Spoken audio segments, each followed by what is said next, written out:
Hello, everyone. Welcome to Power Play. I'm joined, as always, by Chris Uminski. Chris, how you doing? I'm doing excellent, Brian. How are you doing? Doing quite well. Excited to talk a little bit of hockey. Lots of stuff to talk about today. Is that right? Yes, yes. Yeah. So let's start off with Alexander Ovechkin in his quest to become the all-time leading goal scorer in the NHL. How's he doing there? He's getting close. He is 20 goals away from tying with Wayne Gretzky, 21 away from breaking the record. He scored again last night versus the Kraken. So there's a lot of anticipation building now. Mhm. Thing- I would imagine. Oh, can you hear me? Yeah, I can hear you. Okay. I would imagine, home run like records in baseball, people kind of trying to project when that, home run would happen. So they're trying to get the tickets for that. So do we expect him to break the record this year?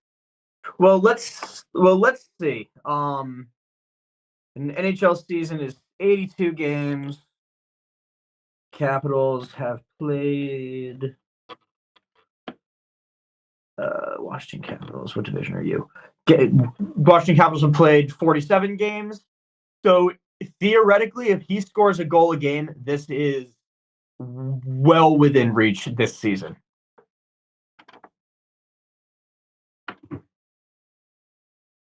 I think you're muted. Muted. Yeah, sorry. So we might see it happen this year. How is he like stacked up in terms of, he's a bit older now, but in terms of his goal scoring ability so far this season? Well, what's amazing about how Alex Ovechkin has come this far is because he's like Tom Brady. He's not a Mhm. particularly athletic player. Like he's Right. not somebody that's going to go and deke around you or try to pull some sort of a move on you. There's a spot on the ice. Like if you're looking at the goal, it's to the left, like in that face-off circle. It's called Ovi's office. He just posts up there. Somebody passes it to him. He just one times it in. Right. So So, really, it's just a matter of how many times can he make that happen. Which, mhm. as long as he's been playing in the NHL, nobody has been able to just stop him from doing that. Yeah, I think it'd be simple. It's like, well, he just wants to score from there. Just gotta defend that one part, but not so simple. Yeah, which is what makes him such a different kind of goal scorer than somebody like Wayne Gretzky was. Wayne Gretzky was a big playmaker, would do those big moves, deke around you, go through the five holes, and things like that. Mhm. And Alex Ovechkin plays more mentally. He plays a smarter game. Right, right. So, yeah, very much like Tom Brady in that way, where it's like he's not gonna, you know, he's not. You look at the NFL playoff quarterbacks right now: Josh Allen, Patrick Mahomes, you know, Jalen Hurts, Jaden Daniels. They're all mobile, athletic, like freaks of nature. Tom Brady was never that. Yeah. If Tom Brady ran the ball, you were praying for your life that he didn't get hurt Yep, or that he didn't would pull at a least hammy. maybe. Yeah. Oh man. All right. Well, from one legend of the game to an up and comer, let's talk about the suspension for the new star here, Chris. Take it away. Yeah. So probably the biggest star in the NHL right now is Connor McDavid. Mm, And he, as the NHL operates like any other league, they like to protect their stars. They keep them from getting in trouble. Connor McDavid was just suspended 3 games. For long story short, cross checking somebody in the face. yeah, yeah. Um, so I saw the clip on Twitter and I was like, looks bad to me. It looks like something you shouldn't do. But I'd love to get your expert opinion on that. Yeah. So first, I'm surprised to even see a player like Connor McDavid do anything like that because that's not really in character for Mhm. him. Um, sorry, fixing my camera. But to see him do that, I wonder if as he's as he's aged, as he's become more of a veteran, he's not afraid to become more aggressive. He already knows he's a future Hall of Famer. He hasn't. This is like really the last thing that he has to prove is that he can play aggressively. I don't know how much that comes into it, but it's just surprising to A, see him play like that, and then B, have the league react the way that they did. Mm-hmm. Do you think it's appropriate, like, take the star status out of it? Would, like, a random player get a 3-game suspension for this? Yes, and I think that's the most surprising part. Yeah. He's not getting treated with the superstar gloves right now. Yeah, which, you know what? That's a breath of fresh air. Yeah, I agree. I think it's always good when it's like, it doesn't matter who it is, you still gotta suspend them, Yeah. Yeah, I mean, very interesting. I guess it goes, like, to show a little bit, like, he's sticking up for himself, which is good. Sometimes star players are not, especially in the NHL, they're not gonna necessarily get into situations like this where, they're probably gonna have to fight and potentially get injured. And I mean, as a coach and fan, probably you don't want him to be mixing it up like this. But I mean, as a hockey guy, do you have a little bit of respect for him getting out there and getting after it like that? You know what? I already liked Connor McDavid. I think it is a travesty that he doesn't have a Stanley Cup and probably will never get one if he stays with the Oilers. Right. But so I did not lose any respect for him for this. He messed up. He's taken his lumps, and that's that. Yeah. So just an interesting story. I think, like, anytime a superstar, I'd be like Patrick Mahomes getting suspended for, unnecessary roughness. He'd be like, oh, what? Like, that's crazy. He's a young guy. Yeah. I don't think that would actually happen in the NFL, to be honest. But Patrick Mahomes would have to do something extremely egregious to get suspended. Yeah, that's. Yeah. I don't even want to talk about how the NFL treats Patrick Mahomes. Yeah. I talked about it already on an earlier episode this week, but yeah, kids' gloves for sure. There. Just the egregiousness of it. Oh man. All right. Well, how are the Bruins doing? So last time we talked, bad vibes for the Bruins, but things have gotten a little better, I hear.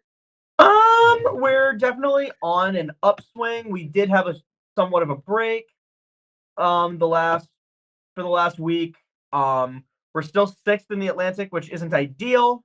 But I'm hoping that we're on an upswing right now. We won a very good game against Tampa the other night. Jeremy Swayman's looking a little bit better. And that's, yeah, things do seem to be on the upswing. The Tampa game was a really good one. What happened in that one? That one, so first final score was 6-2 Bruins, which is the exact kind of thing I like to see. Yeah, very nice. It seems like the last few games, 6 goals against the Lightning, 6 goals against the Senators, 6 on the Sharks. Those, like, that's the kind of goal scoring that I expect from this team, especially with like such offensive powerhouses like Brad Marchand and David Pastrnak, and frankly Elias Lindholm. Man, he's been. I had a lot of high hopes for this guy, but I don't know. Yeah. So I guess just gonna hope that they can continue to capitalize on this and score at this clip. Because you're gonna need to, right? Like this season isn't quite out of reach yet, but we'll see. Yeah, we did get a reunion of sorts between Jeremy Swayman and Linus Ullmark the other night on Saturday versus the Senators. There were some good moments there. Linus Ullmark's kids had a sign that said Uncle Sway. Love that. By the Bruins. Oh yeah, you'll love to see that. Yeah. Did they hug? They did not hug. That's disappointing. People would have liked that, I feel like. Yeah, before the game, they went out and hugged. It's like, I'm gonna go hug the opposing goalie. That was like their thing, right? Like that was like, I don't know. It's like bring it back to football. Jeff Saturday retiring. He was on the Packers. He spent his whole career with the Colts. And Peyton Manning. And Peyton Manning was on the Broncos. So he left to go to the Packers. They both made the Pro Bowl their last season. So for one play, Jeff Saturday went to the AFC side and did like one final snap to Peyton Manning to kind of send him off. Like, I feel like people like that stuff. Yeah. Yeah, they do. And you know what? We're gonna get another chance tonight. They're playing Ottawa again tonight. And this is an important game too, because right now we're in a 3-way tie for a wild card spot with Ottawa and Montreal. Right. So not the kind of place you want to be. In Montreal right now has that spot. Yep. Based on games won. So I would like to see that again, but maybe something feel good. Maybe we'll get another reunion of sorts like that. Yeah, we'll just have to wait and see. I mean, so this will come out the day after. So in the comments, you all let us know. Did they hug? Did they not? Excited to hear about it. To see it. Did you hate it when it happened? Yeah, exactly. Am I wrong? Am I totally off base thinking people would like that? Let us know. You know what? I would like it.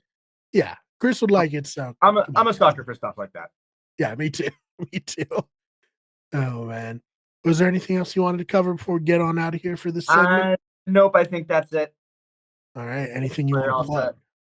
Yes. So in addition to this, I am in a band as well. We have shows coming up.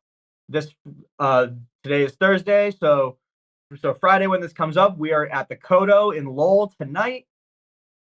And then on February 15th, we are in Worcester at the Hotel Vernon, and on February 1st, in Worcester again at the Raven. Oh, all right. Hey, not that I do stand up anymore, but first stand up I ever did was the Raven. Yeah. It was a music mic, and they were like, "You want to do stand? I don't understand. You want to do stand up?" And I was like, "I mean, there's no other mics in this city at this time, so yes." So yeah, go check. It's a great little club. I really like. I like the Raven. I think that shows all ages too. So bring your kid. Bring your kid. All right, Chris. Well, thank you so much for your time today.